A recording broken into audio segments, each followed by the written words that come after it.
Assalamualaikum warahmatullahi wabarakatuh. Dan selamat petang. Hari ini Dr. Ahmad Peace Off sangat marah sebab doktor dapat banyak komplain daripada pesakit-pesakit yang datang hari ini. Sampai doktor jadi takut sebab ni Johor Bahru dah masuk dalam green zone, dalam red zone.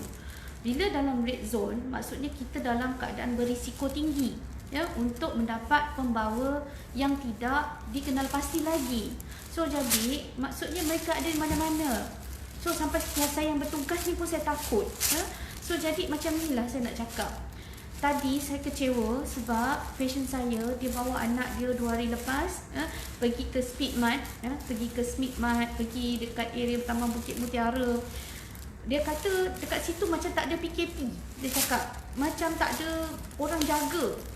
Kedai-kedai semua buka suka hati dan tak ada buat social distancing. Maksudnya orang selamba je berkumpul dekat situ macam tak ada apa-apa. Kecuali kedai-kedai lain dah tak buka, kedai runcit dah macam biasa. So jadi doktor bengang, tu satu, dan budak tu datang dengan demam lah tadi. So jadi tu satu. Dan banyak juga kes-kes yang komplain dekat Aeon okey, dekat dekat Econ-Safe dekat Taman Daya, dekat JB, dekat pasar dekat Lakin, pasar dekat Lakin tak ada social distancing. Tak ada polis jaga, tak ada. Itu yang doktor jadi bengang sangat ni, bengang sebab masyarakat dekat JB ni memang sengaja nak cari nahas. Maksudnya memang sengaja nak suruh virus tu kejar korang. So jadi doktor bengang sangat sekarang ni sebab masyarakat Malaysia punya mentality, especially yang dekat Johor ni, yang Johor ni, yang red zone ni, yang Johor Bahru ni, degil sangat. So memang sengaja sebab kita tahu virus ni dia boleh ada dekat permukaan beberapa hari. So jadi kalau korang pergi simply lepas tu bersendol sana, bersondol sini, berpegang sana, berpegang sini, dah transmit, dah akan jadi rantaian yang panjang. Dan sampai bila kita nak settle ni? Bila masalah kita nak settle ni? Bila kita punya rantaian akan berpanjang-panjangan, kita tak akan dapat kurangkan risiko penyebaran ni. Faham tak? Doktor tak nak pakai macam ni setiap hari. Faham tak? Doktor tak nak duduk dekat rumah, stay at home, tak boleh balik kampung, tak boleh tengok mak. Dan ramai lagi ibu-ibu yang kerinduan anak-anak dekat universiti. Ada mak-mak yang ayah-ayah yang tak ada sumber makanan, sumber pencarian sekarang ni. Doktor ada patient, bukan patient, ada masa kita buat NGO yang tak makan beberapa hari. Tengok je lah doktor, Ustaz Abid Liu, tengok siapa. Semua banyak sangat orang yang kesusahan sekarang ni, hilang punca pencarian. Kalau kita berterusan macam ni, lama bulan-bulan, macam mana dengan ekonomi kita? Tengok doktor punya klinik pun selalu ramai pun jadi tak ramai. Ingat senang ke kalau kita nak survive, nak bayar tu, nak bayar ni sebagai orang yang bisnes? Ingat senang ke nak survive, nak bayar hutang, nak bayar tu, nak bayar staff, nak bayar ni? Kita tak boleh tau. Kita terpaksa gunakan duit simpanan. Sampai bila pun akan habis. Lama-lama kita akan KO juga macam mana pun. So jadi tolonglah pastikan kita punya rantaian ni akan berhenti. Tolonglah. So berhenti dan kurangkan kes. So bukan setakat tu je, orang kaya yang ada kedai pun nak bayar bulan-bulan. Satu kedai ni je dah 3,000 lebih. Kalau dah 2 kedai dah 7,000 lebih. 7,000 bulan-bulan nak kena bayar banyak tu. Kau ingat Cina-Cina Ataki Aso tu, toke-toke kedai ni semua nak bagi free ke tiap-tiap bulan? Mana nak korek duit? So jadi sekarang ni bukan itu masalahnya. Ekonomi tu bukan saya seorang je yang rasa. Semua orang pun dah rasa. Termasuk kerajaan sekali terpaksa tanggung semua manusia-manusia yang degil juga. Diorang tak kerja, duduk kumpul sana sini, lepas tu tiba minta insentif. Minta insentif tu, minta bantuan tu, minta bantuan ni, tapi kau degil. Bengang lah ni. Kau minta itu bantuan tu, bantuan ni pada kerajaan, tapi bodoh pergi duduk lagi dekat sana sini semua. Ni mulalah doktor nak marah. Geram, tahu tak? Berkumpul, lepas tu dekat Econ-Safe dekat Taman Daya tu, satu keluarga 2, 3, 4 orang datang, tak ada orang tengok.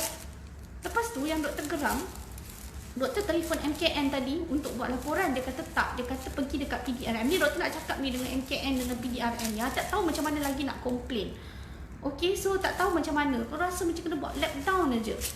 Sebab doktor komplain dekat MKN nak bagi tahu pasal Lakin, pasal dekat pasal raya Speed Mart, dekat pasal Econ Safe, dekat mana tadi Taman Daya, semua doktor nak bagi tahu pada MKN. Tapi MKN jawab apa tahu?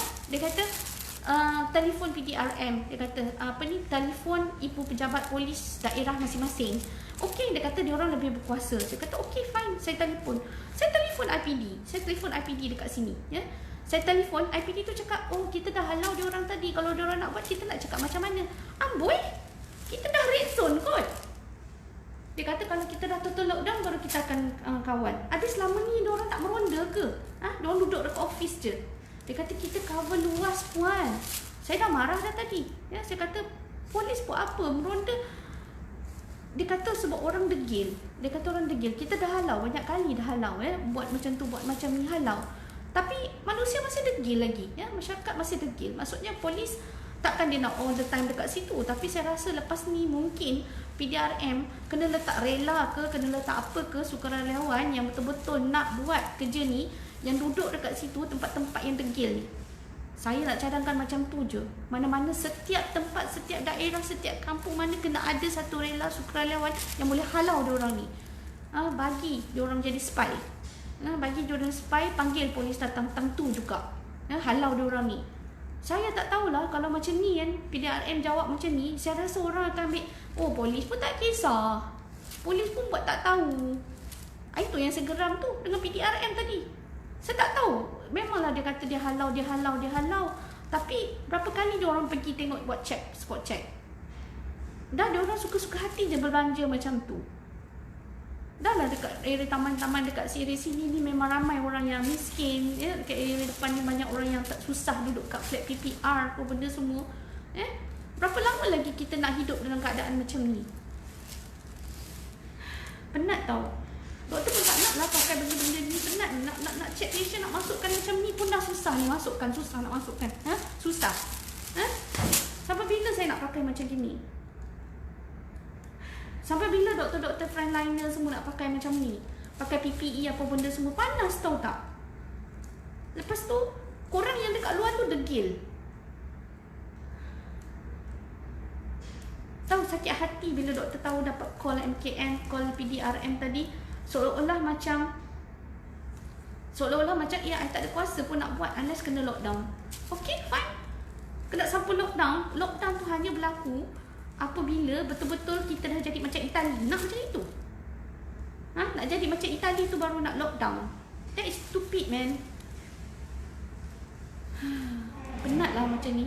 Korang nak ke jadi macam Itali? Nak ke jadi macam Amerika Syarikat? Tolonglah. Korang tengoklah. Mati lambat-lambat. Sampai terpaksa buat satu kubur besar-besar tanam semua. Korang nak ke macam tu? Sampai dia punya doktor, dia punya nurses pun dah mati-mati dah semua. Doktor tak pernah marah macam ni tau tak. Doktor marah sebab tadi doktor telefon, doktor tulis MKN, tolong PDRM. Doktor rasa helpless. Doktor rasa helpless. Helpless sebab apa? Tak tahu nak buat macam mana. Doktor tak tahu nak buat macam mana lagi dah. Sebab kita ni tak ada kuasa tau. So tolonglah share video doktor ni supaya MKN, PDRM buatlah sesuatu tindakan supaya tempat-tempat ni semua diorang cover. Spy ke, apa ke, tak kisahlah. Sukarelawan. Tangkap diorang ni. Bagi authority kepada tu.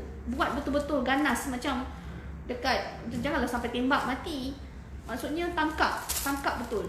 Guna siapa-siapa, tak kisahlah.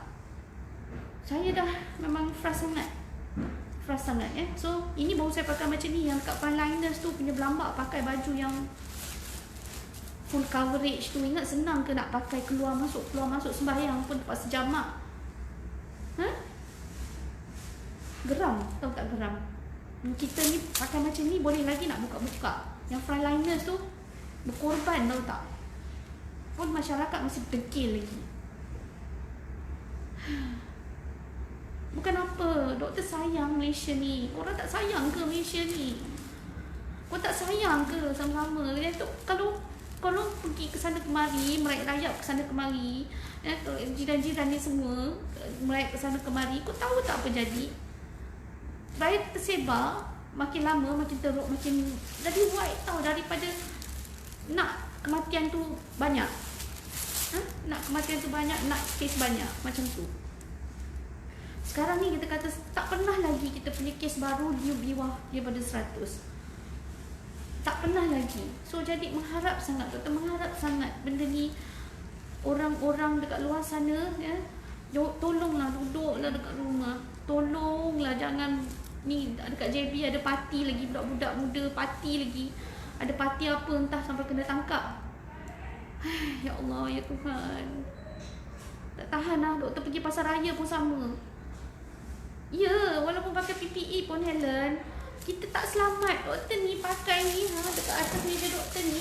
Ingat busuk bau ni tau. Yang kuman ni busuk ni, Clorox ni busuk ni. Setiap kali nak pakai, pening doktor, pening. Sebab apa? Pakai tu setiap kali lepas patient kita terpaksa screen, terpaksa buat nyakuman. Terpaksa buat nyakuman semua. Satu patient, setiap patient kena pakai ni semua, setiap patient. Every patient kena cuci tombol pintu, kena cuci tombol pintu depan. Ni atas meja ni semua terpaksa, lantai-lantai ni, meja ni, kursi-kursi ni semua doktor terpaksa spray macam ni terpaksa spray macam ni meja-meja ni semua.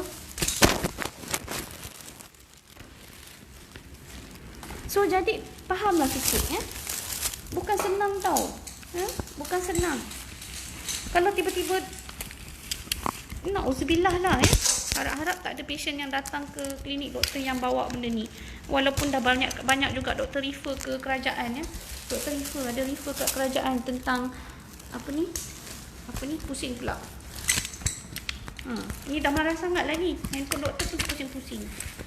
So jadi ada dekat apa tadi, ada dua kes malam doktor refer untuk buat COVID screening. So doktor pun ni memang tawakal Allah je lah ni. Tawakal Allah. Okey.